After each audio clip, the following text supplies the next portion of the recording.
اعوذ باللہ من الشیطان الرجیم بسم اللہ الرحمن الرحیم مومنین کرام السلام علیکم تو فیاری علیہ السلام مدد۔ مومنین کرام، ایک انتہائی پیچیدہ جو مسئلہ ہے اس کی طرف میں آپ کی توجہ مبذول کروانا چاہتا ہوں کہ ماہ رمضان کا اگر کوئی بندہ جان بوجھ کے پانی پی لیتا ہے یا کھانا کھا لیتا ہے، الغرض وہ اپنے روزے کو توڑ ڈالتا ہے، تو اس کے لیے کفارہ کیا ہے؟ کفارہ اس کا یہ ہے کہ وہ یا تو ایک غلام آزاد کروائے یا 60 روزے جو ہے وہ پے در پے رکھے۔ پے در پے کا یہ مطلب ہے کہ آپ نے لگاتار روزے رکھنے ہیں، اس میں کوئی شرعی عذر نہ آئے، جیسے کوئی بیماری آ گئی یا کوئی آپ کا سفر ضروری آپ کو کرنا پڑ گیا، تو اس میں بھی ضروری ہے جو پے در پے آپ نے روزے رکھنے ہیں ان میں سے کم 31 روزے جو ہیں وہ آپ ترتیب کے ساتھ رکھیں گے۔ ایسا نہیں ہے کہ آپ 2 4 5 روزے رکھیں پھر اس کے بعد آپ روزہ نہ رکھیں، اس میں بھی کم سے کم 31 روزے۔ دیکھیں نا کہ کتنا سخت ہے کہ 31 روزے آپ لگاتار رکھیں گے، اور اس کے بعد پھر اگر کوئی مجبوری ہے تو آپ ایک آدھ روزہ جو ہے وہ چھوڑ سکتے ہیں، جیسے آپ نے کہیں سفر پہ جانا ہے یا بہت سخت آپ بیمار ہو گئے ہیں تو اس صورت میں آپ روزہ چھوڑ سکتے ہیں، لیکن 31 روزے، اسی طرح 60 روزے آپ نے مکمل کرنے ہیں۔ تو اس کا جو 60 روزے ہیں یہ آپ کو رکھنے پڑیں گے۔ یا دوسرا اس کا یہ ہے کہ آپ 2 مہینے کے یا تو روزے رکھیں، یا آپ ایک غلام آزاد کروائیں، یا آپ مساکین کو کھانا کھلائیں۔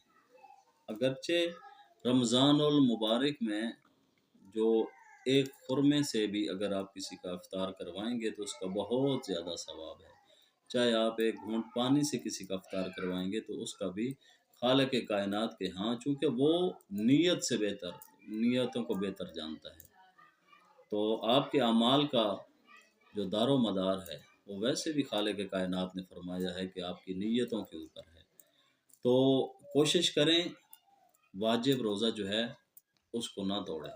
کوشش کریں کوئی بھی ایسا کام نہ کریں جو ناراضگی معصومین علیہ السلام اور ناراضگی رسول اللہ اور ناراضگی خدا کا باعث بنے۔ اور اس کے علاوہ واجب روزہ توڑنے کا بڑا سخت حکم ہے، اگر آپ شریعت میں دیکھیں تو یہاں تک ہے کہ ساتھ میں وجوب کفارہ کے علاوہ تعزیر کا حکم دیا گیا ہے کہ اگر کوئی بندہ جان بوجھ کر رمضان المبارک میں روزہ افطار کرتا ہے تو اس کو 25 کوڑے جو ہے وہ شرعی حاکم جو ہے وہ لگائے، اگر دوسری دفعہ پھر ایسا کرے تو پھر اس کو 25 کوڑے کا حکم ہے کہ دوبارہ لگوائے،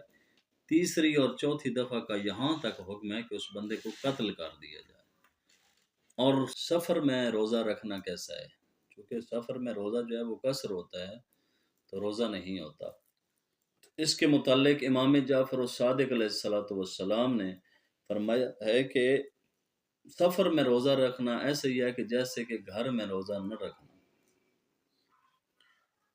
اور فرماتے ہیں کہ روایت میں کہ اگر کوئی بندہ